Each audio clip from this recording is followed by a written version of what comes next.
Ni kisah benar ya. Puan Radia dari payslip padat ke layak penyaman semula.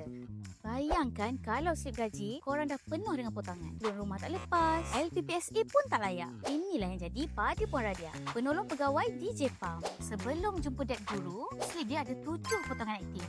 Komitmen je dah cecah 70% gaji bulanan. Dia nak refinance rumah, bank pun dah tak pandang dah. Sebab slip dia dah full. Dia stres tak tahu nak mula dari mana.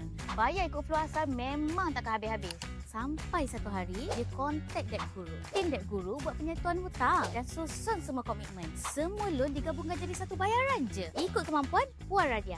Hasilnya, slip gaji bersih naik lebih 1,000. Dan paling penting, Puan Radia layak semula mohon pinjaman bank dan LPPSA.